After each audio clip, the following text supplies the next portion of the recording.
حضرت مولانا لطف اللہ صاحب اب ان کو رحمۃ اللہ علیہ بولنا پڑ رہا ہے، اب وہ ہمارے درمیان میں نہ رہے۔ ماشاءاللہ مولانا رحمت لطف اللہ صاحب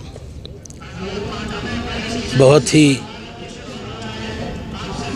ذی استعداد اور بہت ہی اعلیٰ قابلیت رکھنے والی شخصیت تھی۔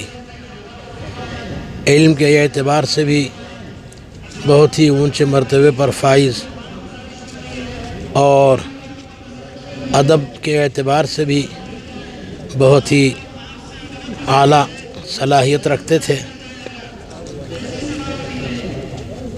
شاعری میں اتنا ملکہ تھا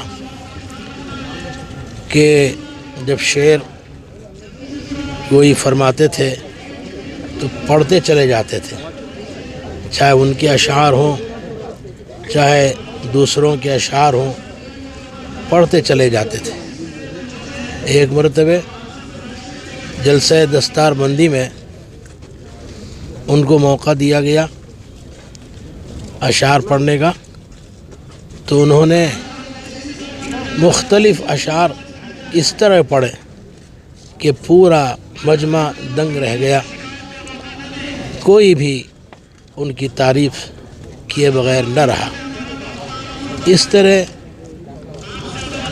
حضرت مولانا محمد لطف اللہ صاحب نے بہت ہی اونچی خدمات کے ساتھ اپنی زندگی گزاری۔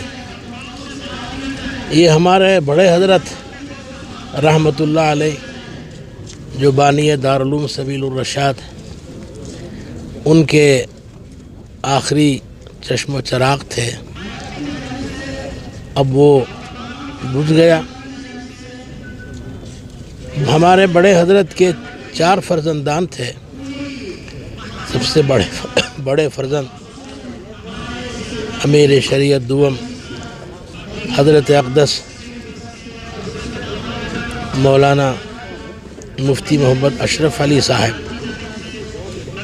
رحمۃ اللہ علیہ قدس اللہ سرہ العزیز، اور دوسرے فرزند حضرت مولانا محمد ولی اللہ صاحب جو وانم باڑی میں معدن العلوم کی انہوں نے نشأت ثانیہ کی، اور آج وہاں کے پڑھے ہوئے پورے دنیا میں پھیلے ہوئے ہیں۔ اور تیسرے فرزند حضرت مولانا محمد امداد اللہ صاحب تھے، یہ بھی بہت ہی قابل ادیب تھے، اور ان کے اشعار بھی بہت ہی زیادہ باحکمت ہوتے تھے، حکمت سے بھرپور رہتے تھے۔ یہاں سبیل الرشاد میں انہوں نے کئی سال، ایک طویل عرصے تک انہوں نے تدریسی خدمات انجام دی۔ ابھی آخری مولانا محمد لطف اللہ صاحب تھے جو ہمارے بڑے حضرت بانی دارالعلوم سبیل الرشاد کے آخری فرزند تھے۔ الحمدللہ یہ پسر نمونہ پدر حضرت بڑے حضرت رحمۃ اللہ علیہ کے برابر نقش قدم پر چلتے رہے اور اللہ کے بندوں کی صحیح رہنمائی فرماتے رہے۔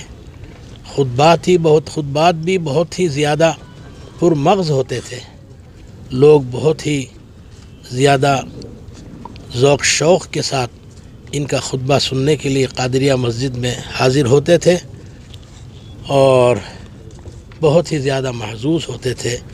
کئی ہزار لوگوں کو ان سے اصلاح حاصل ہوئی ہے، فائدہ حاصل ہوا ہے۔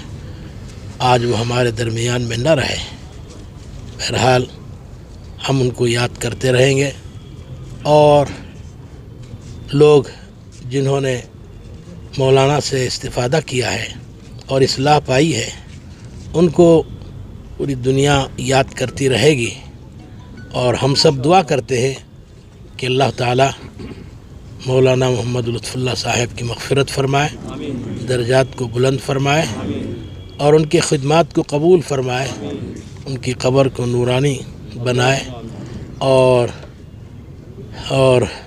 آخرت میں جنت الفردوس نصیب فرمائے۔ بس اتنی سی بات مختصر سی کہہ کر میں اپنی بات کو ختم کرتا ہوں۔ ایک بات جو ہے ان کے تعلق سے، ایک محلے میں حجاج اور عمرہ، حج اور عمرہ کے لیے مشن کی طرح انہوں نے کام کیا، کیونکہ کافی لوگوں کو جو ہے معلومات کا فقدان رہتا ہے، اور اس تربیت کو جو ہے انہوں نے اپنی زندگی کا ایک مقصد بھی بنا لیا۔ جی ہاں، یہ ہر سال سفر حج پر تشریف لے جاتے تھے، اور اس سے پہلے جہاں جہاں حج کیمپ لگتا تھا وہاں وہ پہنچتے تھے، اور حرمین شریفین میں پہنچنے والوں کی رہنمائی فرماتے تھے کہ وہاں پہنچ کر کس جگہ پر کیا کیا کرنا ہے، کیا کیا پڑھنا ہے، اور وہ تمام باتوں کی تربیت دیتے تھے، اور پھر وہاں پہنچ کر بھی برابر لوگوں کی رہنمائی فرماتے تھے۔ یہ خدمات بھی ان کی بہت ہی عظیم ہے، اللہ تعالیٰ ان کی اس خدمت کو بھی قبول فرمائے۔ بسم اللہ الرحمن الرحیم۔ آج ہم سب حضرت مولانا لطف اللہ صاحب رشادی کل تک دامت برکاتہم کہتے تھے، آج رحمت اللہ علیہ کہنا پڑ رہا ہے۔ ہمیں اندازہ بھی نہیں تھا کہ یہ ہم سے اچانک جدا ہو جائیں گے، لیکن اللہ کے پاس وقت طے ہے کہ ہر ایک کو اپنے اپنے وقت پر جانا ہے، اللہ نے طے کر چکا ہے، اس لیے ہم اللہ کی سے کچھ نہیں کہہ سکتے، بس ہم یہی کہتے ہیں کہ اللہ تعالیٰ حضرت والا نے جو خدمات انجام دیے ہیں اصلاحی تعلق سے اور حجاج کرام کی تربیت کے تعلق سے، اور جس لائن سے بھی انہوں نے خدمت انجام دی ہے، اللہ تعالیٰ ان کی خدمات کو قبول فرمائے۔ واقعتاً ہمارے بڑے حضرت جو امیر شریعت اول علامہ ابو سعود احمد صاحب رحمۃ اللہ علیہ کے 4 لخت جگر تھے، چاروں کو بھی اللہ تعالیٰ نے ہر ایک کو الگ الگ انداز سے دین کی خدمت کرنے کا موقع دیا۔ حضرت کا وہ اخلاص، بلکہ حضرت کے روحانی اولاد بھی ماشاءاللہ حضرت کی برکت سے پوری دنیا بھر میں خدمات انجام دے رہے ہیں۔ اللہ تعالیٰ ان خدمات کو قبول فرما کر حد بڑے حضرت رحمۃ اللہ علیہ کے بھی درجات بلند فرمائے۔ اسی طریقے سے آپ کے 4 لخت جگر حضرت علامہ امیر شریعت ثانی حضرت مفتی اشرف علی صاحب رحمۃ اللہ علیہ، حضرت مولانا ولی اللہ صاحب رحمۃ اللہ علیہ، قاری امداد اللہ صاحب رحمۃ اللہ علیہ، محمد اللہ صاحب رحمۃ اللہ علیہ، سب کو بہترین بدلہ عطا فرمائے، ان کے درجات بلند فرمائے، امت کو ان کا نعم البدل عطا فرمائے۔ اس وقت جو ہے ایسا معلوم ہو رہا ہے کہ لاک ڈاؤن کیا ہوا، مدارس کیا بند ہوئے، ایک ایک کر کے علماء جانا شروع کر دیے ہیں۔ معلوم نہیں کیا ہوگا، قیامت کی علامت سے پوچھا کہ علم اٹھ جائے گا، وہ کیسے؟ فرمایا کہ علماء ختم ہونا شروع، علماء کا انتقال ہو جائے گا۔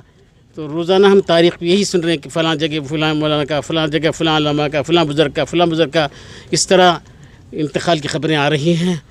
معلوم نہیں کیا ہوگا۔ اللہ تعالیٰ امت کو سمجھنے کی توفیق عطا فرما کر اللہ تعالیٰ جو ہے کم از کم اب اس وقت دین میں آگے بڑھنے کی امت کو توفیق عطا فرمائے۔